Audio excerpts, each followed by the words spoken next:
I'm sure it's similar for you. Mike, when you were starting out, I know you've been training and doing shows since, I don't know, 14 years old? You started at 8 or 9, won your first show at 14. What was your first contract? Do you remember like the first time someone's like, hey, you can make money off this?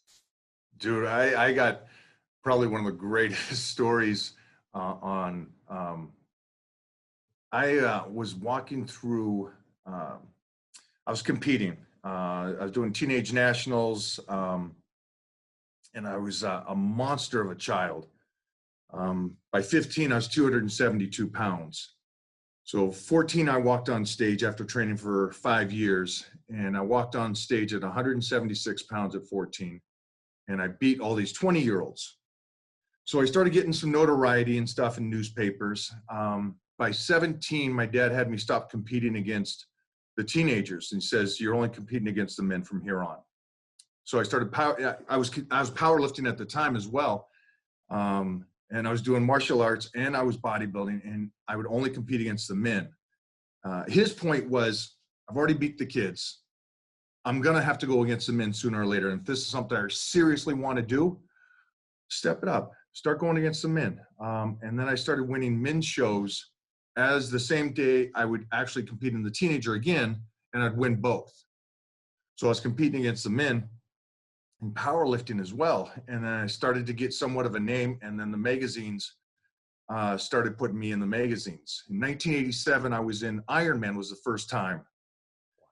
Joe Weider got wind of me, and he called me up, flew me down to California, and I met with Joe. And then he flew me down to Cabo San Lucas to shoot magazines. And I'm like, this is fun. Holy shnikes. I'm 18 now, almost 19. I shoot the magazine. I go back home months and months later, because you remember back in the day when the magazine, you shoot a magazine cover, and it probably wouldn't come out for 6 months to a year. And the articles as well, and so on. So a year later, this magazine comes out, Muscle and Fitness, and I'm on the cover. And I'm like, wow, this is cool. And I'm still up in Washington. Yeah. And then the next month comes out, and I'm on the cover again. And I'm like, holy shnikes, this is crazy. And then Joe Weider called and said, son, you're moving to California. Come down here. I'm going to set you up, put you under contract, and you're going to train at Golds Gym Venice. And that's how it didn't begin that way, but that's how the next level started. It was just the hustle and bustle of, I guess, the old school winning shows and powerlifting and winning the powerlifting meets to get a name. Because social media today, you don't need to do that relative to the old school where you needed the magazines.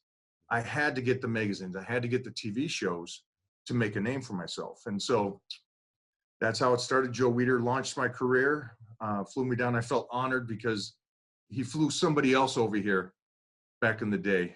I forgot his name, but he's really famous. That's Arnold. Arnold, baby. Arnold, Franco, all of them. Right? Yeah, dude. So I felt really honored. And what about when you picked up the phone call? Like, how was that feeling? Do you remember? Like, oh my God, Joe Weider, what? Joe had such that unique voice. Yeah. And if anybody knows Joe was a guy's guy. And so he was a kid his whole life. Yeah. And his personality was a kid. He liked to talk smack. He would joke around. He would tease guys and, oh, your calves are terrible. Look at those things kind of guy. He would tease people. And he'd call up and he was just matter of fact. He's like, I love you. You're great. We're going to get you down here, but you're moving. Yeah. So I need you here. Tell your parents you're and I'm sitting there just like, wow, Joe Weider. It seems surreal. Yeah. And that's how the career really took to the next level. Yeah. How old were you when you flew down there to California? I was doing the shoots at 19 and I was down in California by 20. Nice, dude. What a life, huh? Yeah. What a life, dude. Yeah. Any thoughts on leaving? You know what? It was cool because I come from a huge family of 10 brothers and sisters. And my dad was a bodybuilder and football player back in the day. And my mom was a martial artist. And it was funny because when I said, hey, guys, to my training partners at that time, I said, hey, let's all move down to California and make this great career like Barry DeMay and Gary Stridham and Lee Haney. Let's do it. And they're like, yes, we're all going. 4 of my buddies, and we're all going to pack up the U-Haul. We made a date on moving and everything. And then that date came, and I packed up the U-Haul, and none of the guys, all the guys called me that day and said, hey, I'm not going, I'm not going. And my dad came into my room. He says, get out. Good. Here. Good. Like, well, yeah, but I'm by myself. He goes, you're going to be. This is you. You wait for these guys, you got no career. You got no backup plan. This is what you wanted to do. You're out. Be out of here before mom gets home. Wow. Yeah. Wow. Yeah. He didn't want mom to come home and say, no, no, stay or anything. He just said, get going. And I jumped in the U-Haul, had my trucks on the back end of it. And I had my pictures of Arnold Schwarzenegger plastered all over the inside of my truck. And I drove down to California and the career started.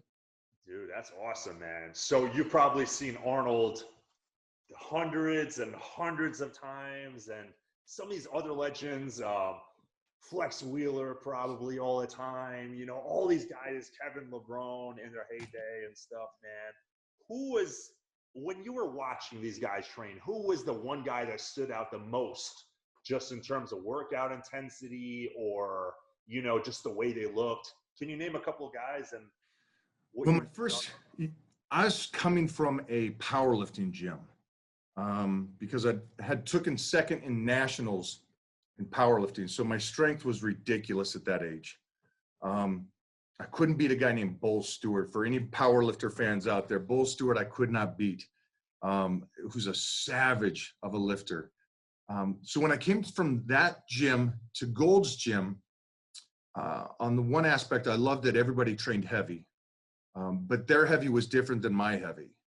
So it was nice that I fit in at that age, lifting with the best of them. And my first training partner was Tom Plaz. Ooh, wow.